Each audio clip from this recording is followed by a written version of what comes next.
미국 시장을 필두로 한 배터리 시장의 성장세는 의심의 여지가 없어요.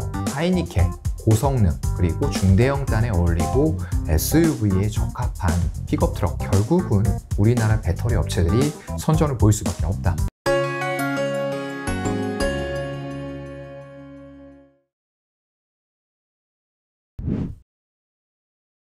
점유율을 지킨다 하더라도 결국 뭐 인센티브를 더 주거나 아니면 판가를 낮추는 과정에서 이익이 좀 훼손이 된다면 사실 그 역시도 주가에는 아래 방향으로 잘 그리고 환율 효과 이런 부분이 또 감소될. 외국인들의 지분율 추이를 봤을 때는 지금 다시 이 주가가 3월 한 둘째 주 정도 수준까지 내려왔어요. 이 매물대가 견조하게 지지를 받고 있기 때문에 우리는 한 16만 원대 정도에서는 외국인과 같이 일단은 모아 나가 볼 만한 자리긴 하다. 다만 시장의 악화, 예를 들어서 아까 말씀드렸던 대로 경기 침체가 정말 현실화되면서 지금 미국이 FOMC에서 11월, 12월에 뭐 75bp, 50bp 예상되고 있거든요. 그래서 연말 기준금리를 4.4 정도 맞출 거다라고 점도표에서 나오고 있는데 인플레이션이 안 잡혀서 정말 크게 올린다. 그렇게 되면은 정말 이제 뭐 울트라 스텝 얘기 나오고 있죠. 막 1% 올리고 그런 것들이 실행이 됐을 때는 시장이 추가적으로 악화될 가능성도 있기 때문에 그 정도로 악화가 된다라고 했을 때는 아무리 기업 모멘텀 실적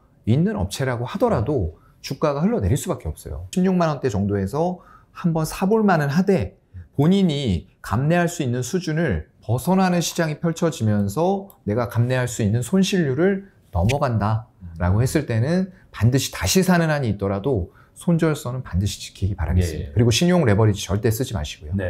기아가 좀 더 견조하긴 했죠. 뭐 박스권이에요. 전형적인 박스권인데 한 88,000원 정도에서 지금 이제 박스권 하단까지 와 있어요. 마찬가지로 이것도 3월 둘째 주 수준까지 나와 있기 때문에 한 68,000원대 정도에선 지금 보니까 주봉상으로 2주째 양봉은 나오고 있고요. 마찬가지로 외국인들 지분율은 지속적으로 늘어나고 있는 추세예요. 그래서 이 정도 가격대에서는 마찬가지로 매수해 볼 만한 가격대이긴 하되 아까 현대차와 같은 관점으로 대응하시면 될 것 같습니다. 알겠습니다. 아까 말씀하신 배터리 3사 그 중에서도 어떻게 보면 최근 하락장에서도 그나마 주가가 제일 견조했던 LG 엔솔 아주 잘 상대적으로 진짜 잘 버텼죠.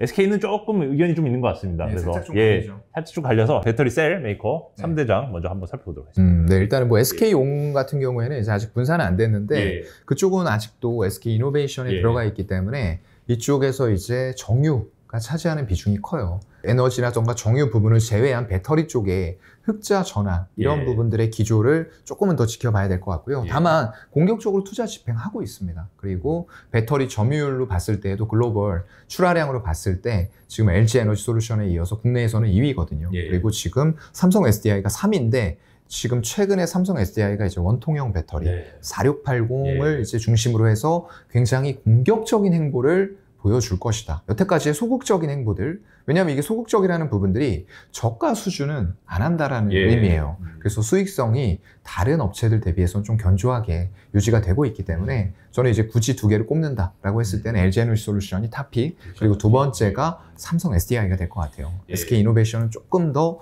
지켜볼 필요가 있다라고 보이고요. 이것도 마찬가지입니다. 외국인들 지금 초반에는 이거 고평가됐다라는 얘기들 많이 나오면서 주가가 상장 때부터 해가지고 많이 밀렸어요. 그리고 이 바닥까지 내려온 지점에서 이것도 박스권 형성했죠. 결국 공모가 언저리에서 박스 쌍바닥 형성하고 올라가는 그림이네요. 이때는 뭐 박스권 매매하기가 좀 좋은 구간이라고 보였었죠. 한 44만 원에서 36만 원 여기에서 이제 이런 파동들을 보여줬기 때문에 이런 구간에서 다시 이제 바닥을 한 번 더 일봉상으로 찍고 나서는 거의 외국인들 여기서 기조 보시면 계속 증가해요.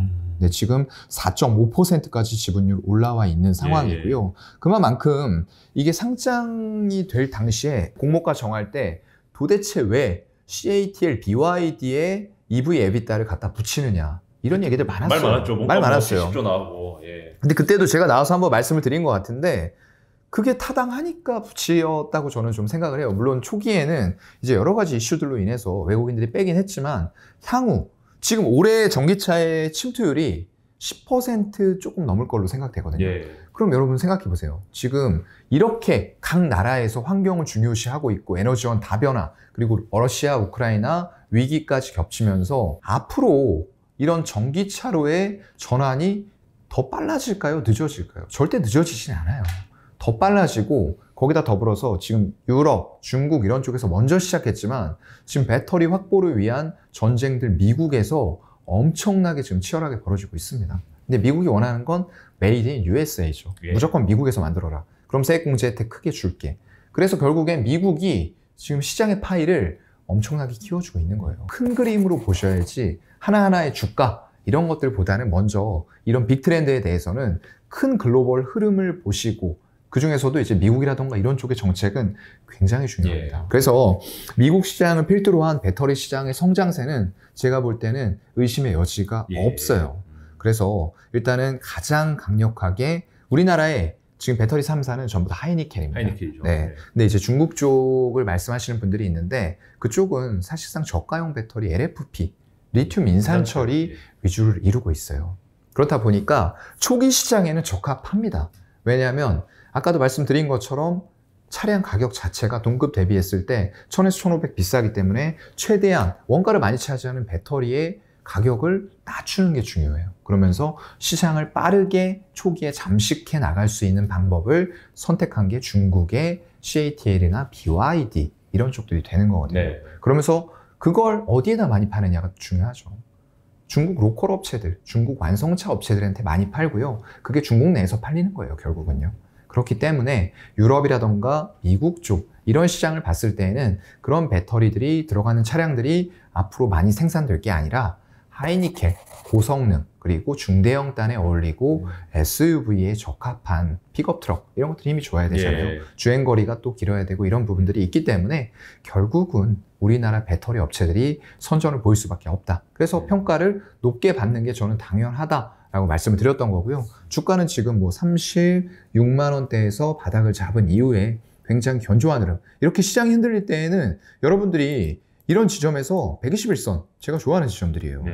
이런 것들을 배합하지 마시고요. 이거 배터리 이제 끝났네. 이게 아니라 배터리는 계속 가는 분야인데 이게 시장의 일시적인 왜곡에 의해서 주가가 꺾이는데 외국인들은 계속 지분 늘리네.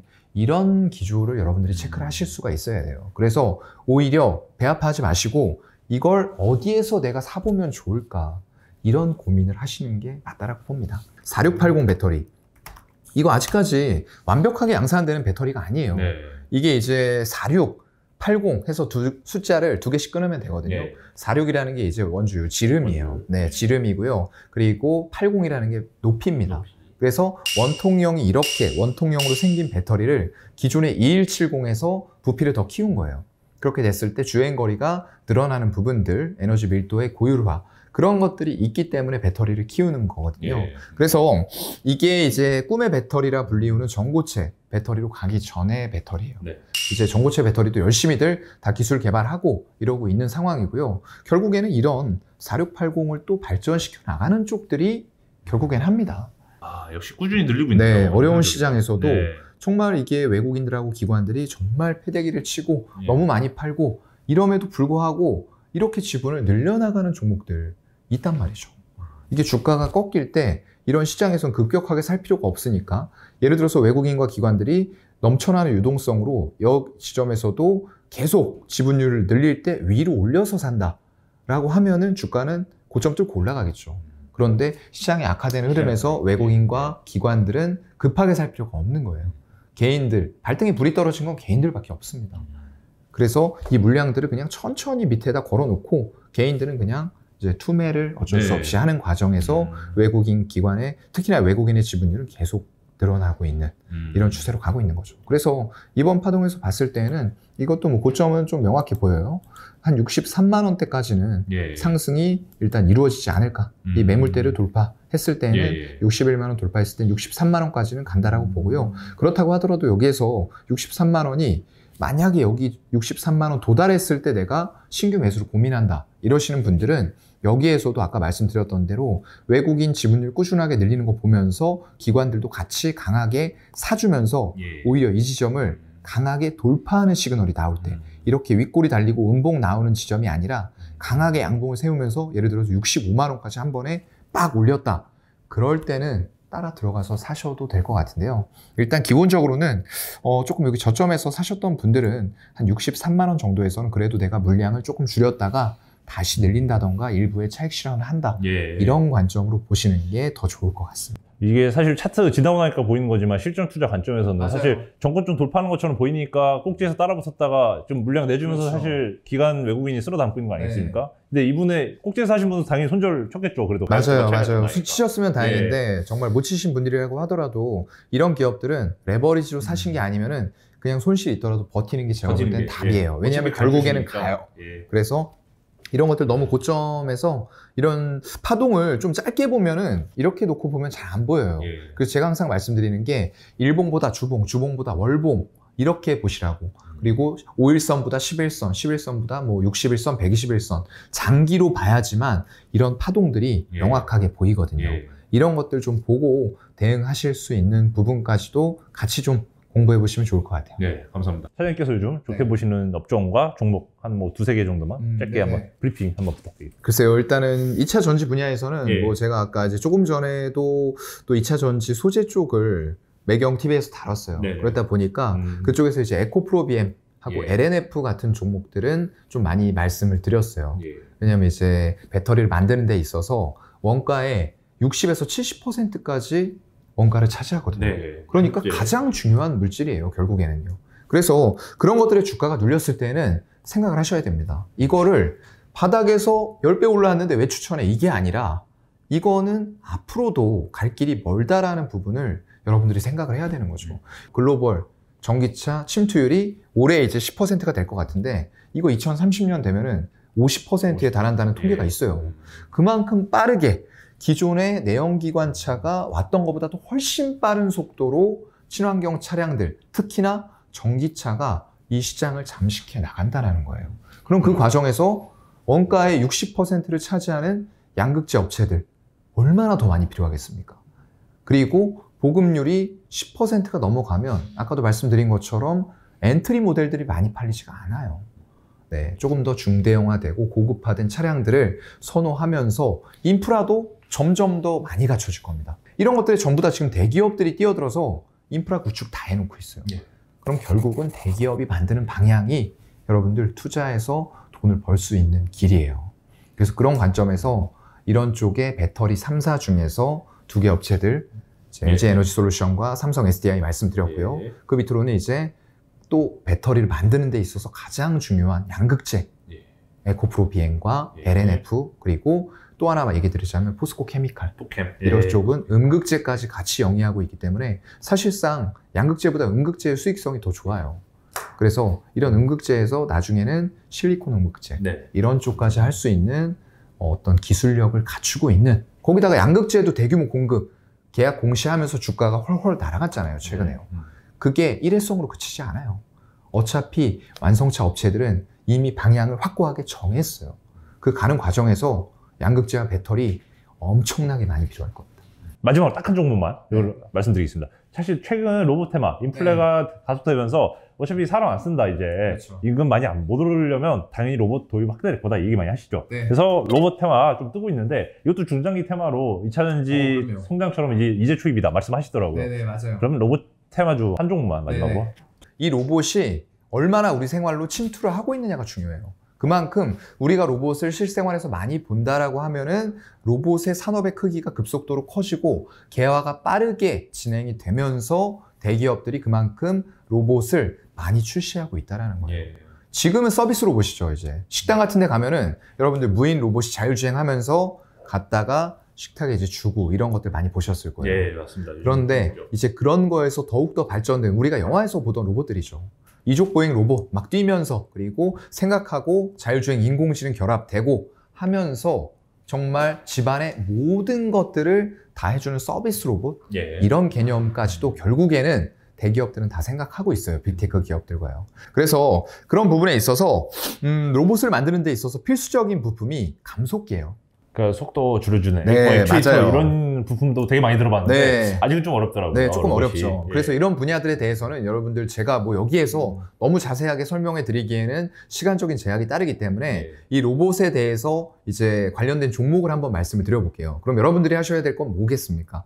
이런 로봇의 산업과 크기, 대기업들이 어떤 상황들로 로봇을 키워나가고 있는지 주가와는 관계없이 R&D 쪽에 엄청난 자금을 대기업들은 이미 투자를 하면서 그걸 향후의 트렌드로 만들어가고 있어요. 이 불확실한 미래를 확실하게 만드는 방법이 있어요. 그냥 우리가 하고 있는 산업을 향후의 미래 트렌드로 만들어버리면 돼요. 그렇군요. 그리고 대기업들은 그걸 할 수 있는 자금력과 능력을 가지고 있단 말이죠.